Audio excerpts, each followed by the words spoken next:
সত্যি বিস্মিত হওয়ার ক্ষমতা আমরা হারিয়ে ফেলছিলাম, কিন্তু সেখান থেকে এই 50-60 বছরের অবিচার অন্যায় থেকে সামনে এগোবার একটা সুবর্ণ সুযোগ আজকে তৈরি হয়েছে।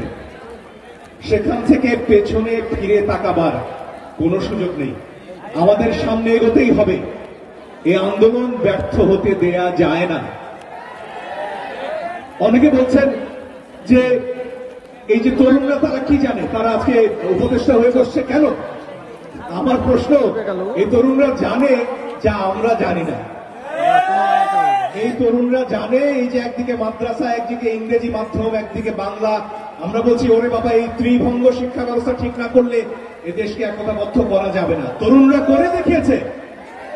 আমি দেখেছি আমার নিজের চোখের সামনে, যেমন ইংরেজি মাধ্যমের ছাত্রীরা এসেছে, তেমনি মাদ্রাসার ছাত্রটি এসেছে। বেসরকারি বিশ্ববিদ্যালয় রুখে দাঁড়িয়েছে, যখন সরকারি বিশ্ববিদ্যালয়ে ছাত্ররা লড়াই করতে করতে রক্ত স্নাত হয়ে এক পর্যায়ে ক্লান্ত হয়ে পড়েছে।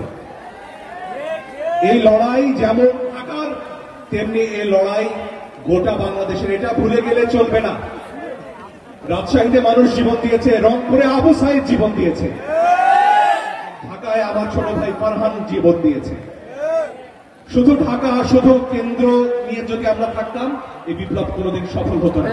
আজকে যারা দেশের নিয়ন্ত্রণ করতে এসেছেন, করছেন, যাদেরকে জনগণ ক্ষমতায় বসেছে, তাদের মনে রাখতে হবে কেন্দ্রে বসে শাসন করলে চলবে না। আপনাদের আসতে হবে রাজশাহীতে, আপনাদের শুনতে হবে দেশের প্রান্তিক মানুষের কথা। যিনি অটো চালান আজকে, তার কথা শুনতে হবে। যিনি রিক্সা চালাচ্ছেন, বলছেন ব্যাটারি না প্যাডেল, তার কথাও শুনতে হবে। সবাইকে নিয়ে বাংলাদেশ। আমি দেখেছি আমার বাড়ির কাছে বসিলায় যখন ছাত্রছাত্রীরা পিছিয়ে গেছে, শ্রমজীবী মানুষরা নেমে এসেছেন। তারা নিঃস্ব, তাদের হারাবার কিছু নেই, তারা বুলেটের মুখে দাঁড়িয়েছেন। ওই যে স্বরাষ্ট্রমন্ত্রী সাবেক, তার সামনে যখন একটা ভিডিও দেখানো হচ্ছিল যে স্যার একটা গুলি করলে একটাই হবে, আর কেউ পেছায় না, এরা সেই মানুষ। এই রিক্সাওয়ালা, এই শ্রমিক, এই দিনমজুর, এরাই আমার বাংলাদেশ। এদেরকে ভুলে গেলে চলবে না।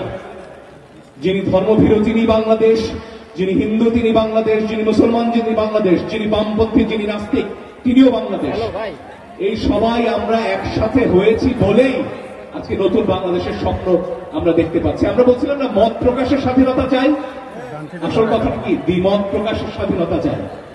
আমরা লড়াই একসাথে করব, কিন্তু দ্বিমত আমরা করব, কিন্তু কেউ যেন ভেবে না বসে এটা হচ্ছে গিয়ে বাংলাদেশে নতুন করে বিভাজন তৈরি।